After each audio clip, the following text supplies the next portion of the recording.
Hey there, friends. Welcome to the Carlos Whittaker podcast. This is episode 5. I got something to tell you. Well, I got a lot of things to tell you. But before I tell you all the things that are on my heart right now, there's one thing that I need to let you know. And that thing is quite simple. I'm so glad that you're here. Okay, let's go. So today, this is a little bit different of a sort of episode than I normally do. I'm just gonna talk. I don't really have notes, but I did just pull a hair out of my mouth, which is strange. I get so inspired by my theme music. We'll fade it out here. I did get a DM from somebody that was not a fan of the theme music. And listen, it changes. It's changed 3 or 4 times since the inception of my podcasting career. But as I fade out here, today we're going to lean into agreeing to disagree on some things because I had I put up a reel on Instagram, and this reel got such visceral reactions from people. I've posted before on my socials. I mean, the last 4 years on a lot of controversial things. I spent the majority of 2020 and 2021 educating people on racism, racial reconciliation. I have spent a lot of my time talking about politics, hot topic issues of our day and age. I don't know if I have ever in the history of everness gotten the reaction that I got from my Taylor Swift video. Now, when I say my Taylor Swift video, I have a reel. I'll play it for you. That I'm just going to kind of break down why I made it. And what we're seeing in the comment section with over 1,500 comments on there, which are really, it's a dumpster fire. It's an actual dumpster fire in my comment section. So let me first and foremost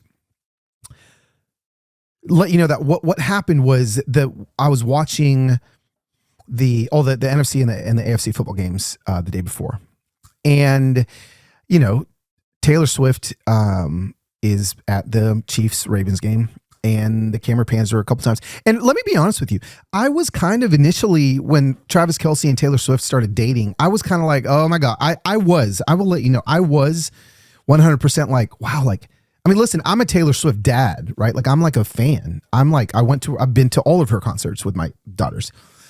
I would go to her concert alone. But I just remember thinking, oh, we're just going to get a lot of this. And so I was part of the problem.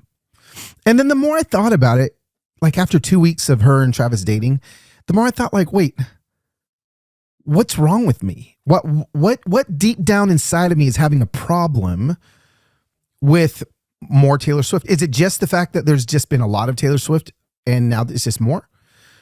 Is there something more deep-seated? Am I annoyed by her celebrate? What? And so I love to do introspection. I love to start asking myself hard questions. And I think buried underneath a lot of my reaction, now, my reaction wasn't visceral. It was just kind of fleeting annoyance. I think I found a little bit of misogyny buried inside of me. Just a little bit of it. That word is, it's triggering for a lot of people.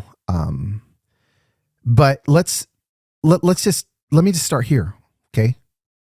Admitting that maybe there was a little bit of this inside of me.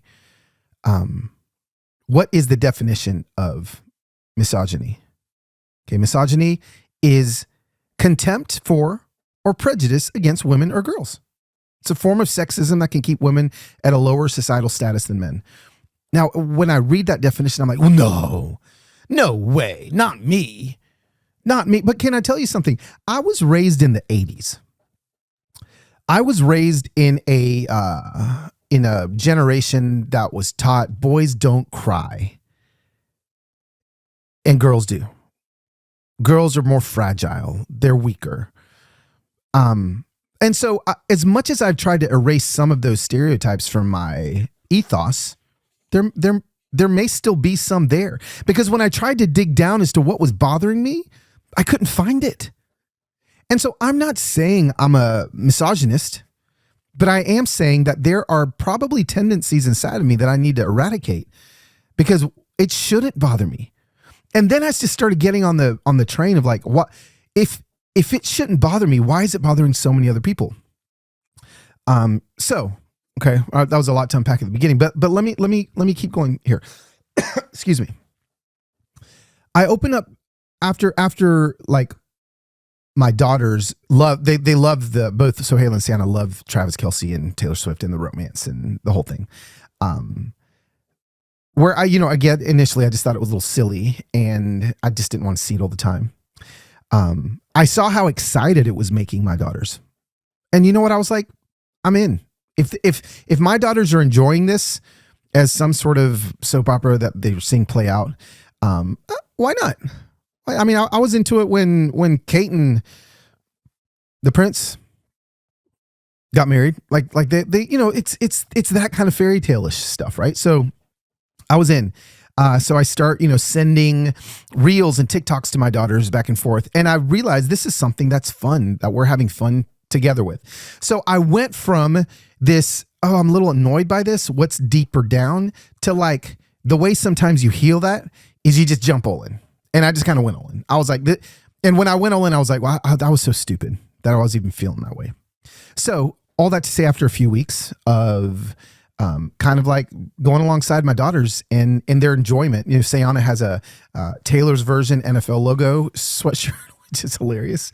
Like that kind of thing probably annoys some people. And so I'm all in now, right? So I'm all in. I'm watching the game. And then I go on Twitter after the game. So it may have been during the Rams game, 49ers game. And like I may have had like a percent of misogyny creeping up inside of me that I had to squash.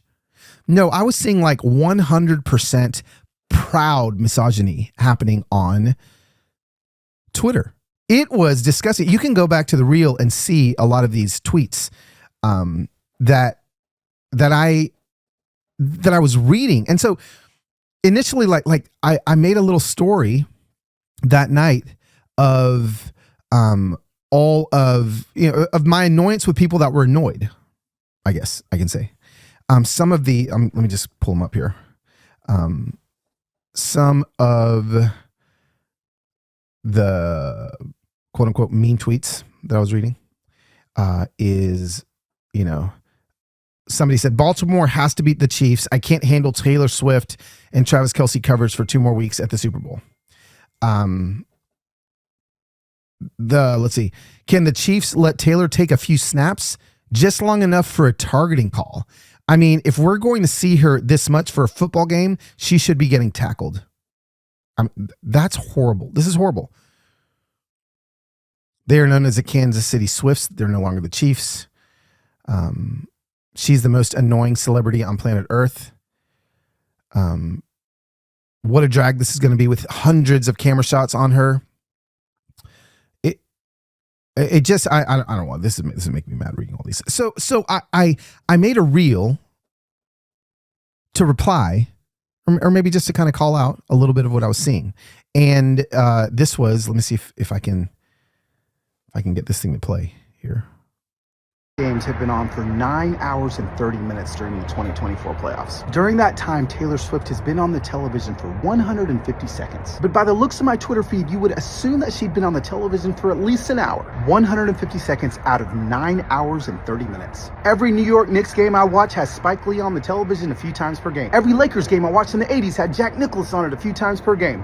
Nobody got upset. Taylor Swift just happens to be the most successful entertainer on planet Earth today and just happens to be in love with the football player on an annoyingly good football team. Now, I'm not talking about the casual annoyance here. If you're an NFL fan and you hate the Kansas City Chiefs, I can see how seeing her rooting for them may be a little bit annoying. Listen, I get it. I'm a lifetime NFL fan. I unfortunately made the decision to start rooting for the Atlanta Falcons when I was 5 years old, which has set me up for a lifetime of disappointment and of hating the Saints. And I'm not even talking about people that dislike her music. I get it. I'm more concerned with grown men having visceral reactions to seeing Taylor Swift on their television screens for 30 seconds a game. There might be something deeper going on, like seeing a powerful and outspoken woman in a space where they incorrectly feel like belongs to them. So let me just offer a little bit of advice for anyone that's having these visceral reactions. In the words of one of the most powerful philosophers of the 21st century, just shake it off.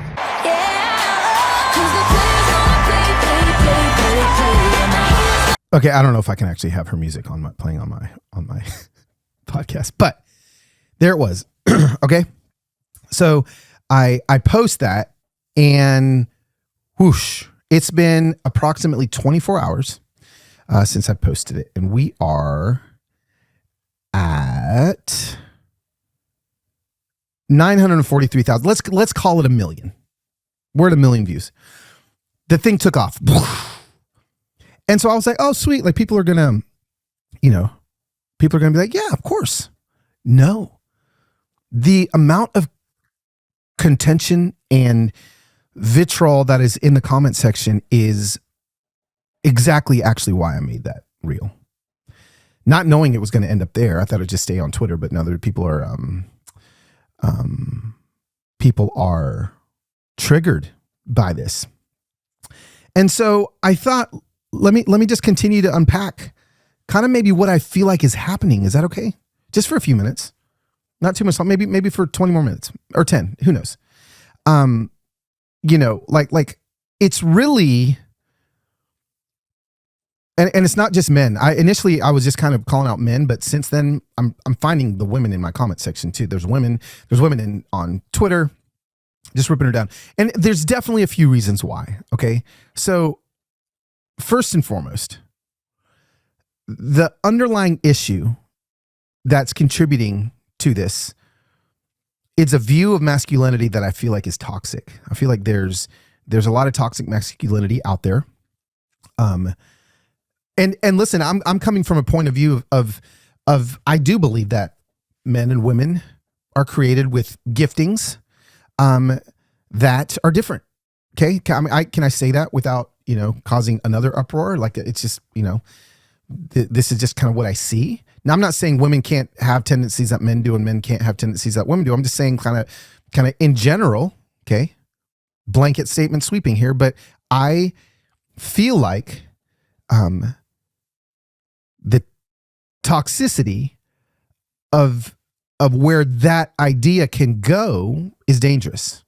I believe that it can get to a dangerous place where men feel like, because there's a difference between being masculine and being toxic in your masculinity. And I feel like that's a problem here. Okay. So for a second, let's just look at why Taylor is the poster child for a lot of people's hate right now. Well, first, I think it's her success. She is ridiculously successful. Okay. Immensely successful, right? She was like she was the youngest person to win Grammy of the Year award. She's just packed out billions and not billions of people. There's only a few billion on planet Earth, but you get what I'm saying? Hundreds of millions of people see her, go to her concert. She has created a very strong following. People, love her music. The Swifties, right? She's an advocate for the marginalized. She speaks a lot to equality, gender equality. She speaks a lot to speaking against and speaking out against injustice, right?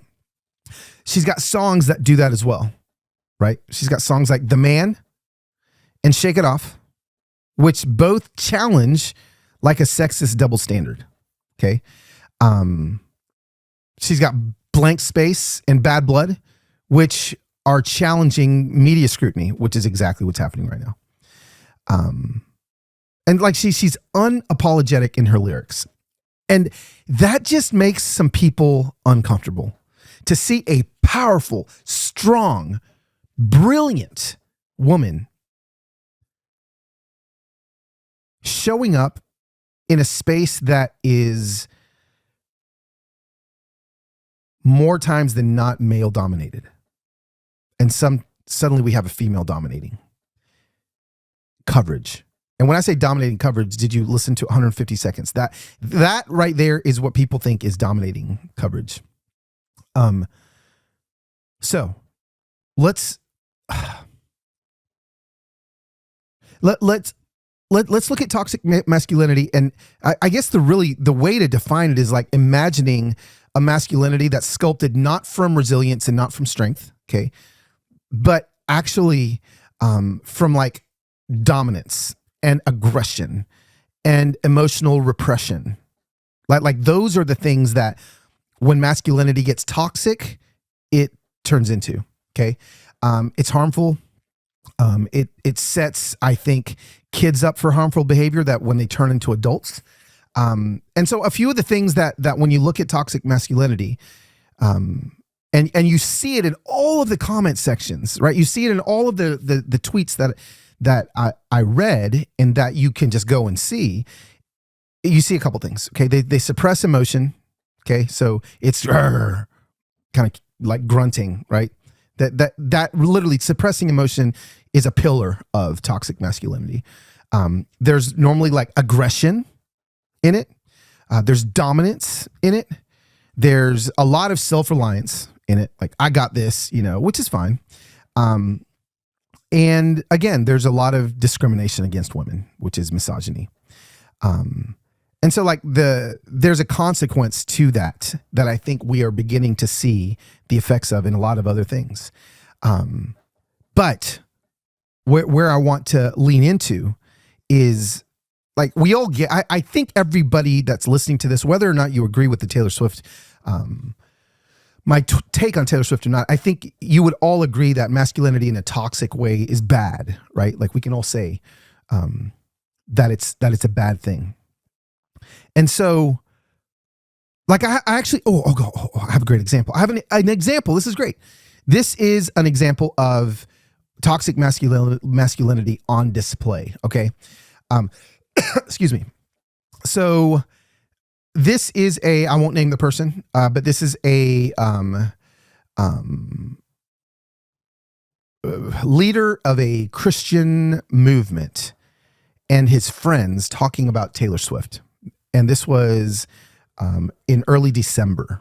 Okay, so this is a great example of what I'm talking about and of what I'm seeing in reactions to Taylor Swift. Okay, so honestly, like I probably should have just played this clip and I wouldn't have to explain anything that I just explained. And so again, this is me standing on an issue and then walking with people because I have people that really think like some of these guys do that are in my life. And I've had 2 conversations that didn't end well, but I'm not stopping. I'm going to continue the conversation. So just take a listen to this.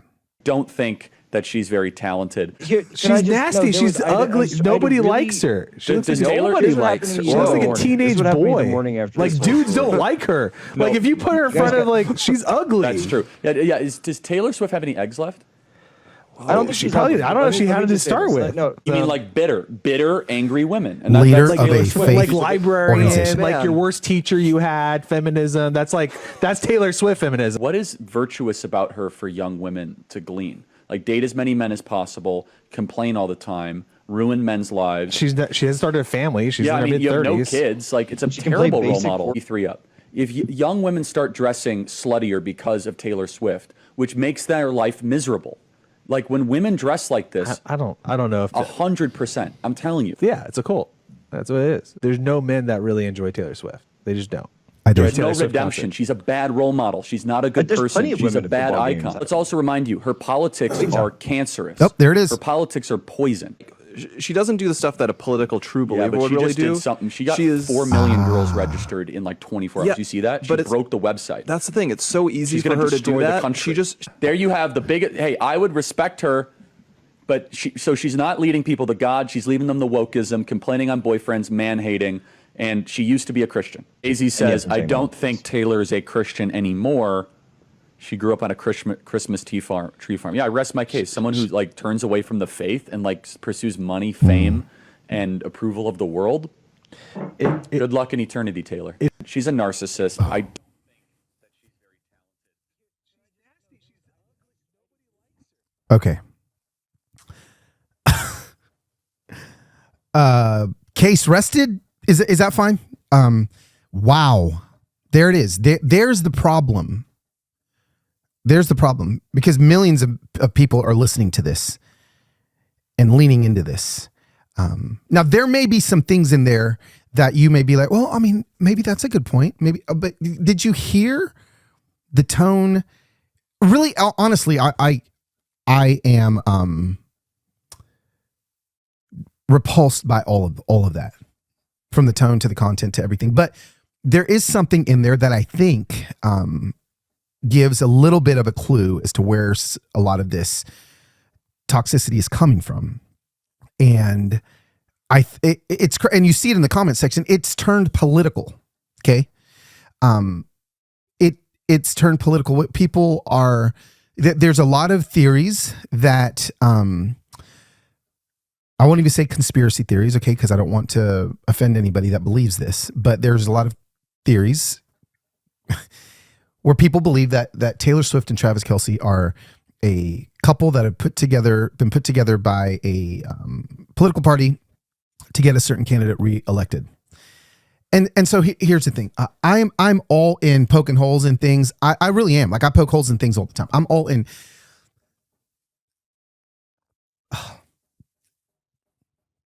Me biting my tongue. I just want you to really think for a second. If somebody that has spent their entire career building trust in a fan base would recklessly risk all of that trust for a manipulated fake relationship that could, if found out, crumble her entire career. That's the first thing. The second thing is, when it comes to conspiracy theories, I understand why people want to go there, especially people that poke holes in everything. We have, as our human nature, we have a strong desire and a need for control. And when we feel like control is slipping through our fingers, we want to control everything we want. And so that's where these theories come from. It's us wanting to have control over something that we don't have control over. And I guess at the end of the day, I'm here to tell everybody, everything's not a conspiracy. But what if it is? Okay. What if you're right? What if you're wrong? I think my concern is more, as I've been clicking around people who have been, this theory has been their thing, clicking on their comment section or their profiles, I suddenly am led into, it's not just this one, it's everything's a conspiracy, right? Like everything. Now, some things, and actually everything could be a conspiracy. Literally, if Taylor Swift bought a hamster at TJ Maxx 3 weeks before the presidential election, well, someone's going to find out that somebody from TJ Maxx donated to a certain organization, and that hamsters are given a needle with something inside of them in order to keep them alive that is made by a company that puts that needle with other things inside of other humans. And you see what I'm saying? Like everybody, everything could be a conspiracy. And I'm just here to tell everybody, whether you're on the left or the right, because let me be clear about this. This isn't just, I'm talking about Taylor Swift, but this isn't just a problem of people that are hating celebrities that lean a certain direction. This isn't just a problem of one party. Okay. It's important to approach this with nuance and don't be overly simplistic. When you compare apples to oranges, but okay. I'm noticing that a lot of her criticism often does stem from disagreements with her political stance. So while, passionate, the passion is coming from that. There's a lot of passion coming from that. Now, that's not just the case for, let's just call a spade for people on the right that can't stand Taylor because she supported Biden last election. There's people on the right that get destroyed by people on the left, right? We've got people like Candace Owens, right? She's a conservative commentator. She's known for controversial takes on a race, gender, and politics. Now, she is in the political space, and she's got no fear in that. And that, that's what she's good at. But the amount of people on the left that, like, I can only imagine if she were to start dating, she's married now, but say she wasn't, start dating some NFL player, and then people would be going insane if she was being shown. I promise you, I'm just letting everybody see that this isn't just a one side thing. Okay. If there's somebody that you like, Kanye West, okay, as dangerous as a lot of things he said, he triggers people the same way. And if he were to start getting shown on television at games, people would lose their minds. So this is what I need to, let's not cover it up with takes that are not true to what we're really feeling, right? I just wish people would call a spade, call it what it is. And that a lot of this misogyny actually has political groundings, right? So like just again, what we heard ultimately, while like the nature and the focus of the criticism between people on the left and the right, like differ, it's really the unhealthy obsession that I think we need to deal with, right? It's a problem that transcends like political idolatry. I just think that we've got to continue to strive for a more respectful and constructive form of engagement. And it just, what started off as Taylor Swift quickly has ended up being another reason we need to lean into this whole don't stand on issues, walk with people thing. But Carlos, you're standing on an issue with Taylor Swift, but I am walking with people in my DMs, right? I have an opinion on an issue, but I'm not just standing there. I'm walking. And I just think that just because you say you don't stand on issues, you walk with people, doesn't mean that you don't call people out that are dehumanizing others, which is what I saw on my Twitter feed, which is why I made that reel, which is why probably in the 28 minutes I've been on this, we are now at, it was 943,000. We're now at 954,000. 11,000 views in the 28 minutes, 24 hours after I posted it. So anyway, there it is. I don't know if that was helpful for people to hear me unpack that. I don't know that there may be a lot of you that are like, Carlos, I do believe that there's something political going on. And I'm grateful that you're here. I'm grateful that you are listening to me unpack. Because even if you do believe that, okay, so say we differ in that. Even if you do believe that, there's no reason to hate on and tear down and belittle any person made in the image of God. And hopefully you'll never hear me do that. I've done it before and I probably will do it again. I'm not perfect. But when I do, people are quick, especially my family, to call me out. And I'm quick to go apologize to that person. We can do better. And Taylor Swift, I am I guess I'm a Swift dad, It also kind of dove a little bit into, some religious stuff in there too in the comment section, where she's, I don't know, a devil worshiper or something. Again, more conspiracies that for some of you may believe that. And I just happen to not. There's a lot of again, we can poke holes in everything. We can turn everybody into a Satan worshiper if we really start looking. Even sometimes when I'll give a message at a church, and I before have done something with my hand when I was pointing, and have had numerous people tell me, "Oh, Carlos is a Satanist because of his hand, the way I was holding my hand." So I'm just saying, let's just be careful. Let's humanize. Let's not dehumanize. Let's not stand on issues, but walk with people, and let's just practice this week. What are ways? That's not the sound I wanted. What are ways? That's not either. Here it is. What are ways? Here it is. That this week we can walk with people that we vehemently disagree with. Have a conversation. Don't be nervous. Just in those conversations, make sure that you're walking with people. And this is a way for a lot of people to walk with me. And I just hope you enjoyed me unpacking my thoughts. I've never kind of ranted like this before, but here we go. It's a new year, new day. I love you guys. We'll be back next week with 2 people on the podcast.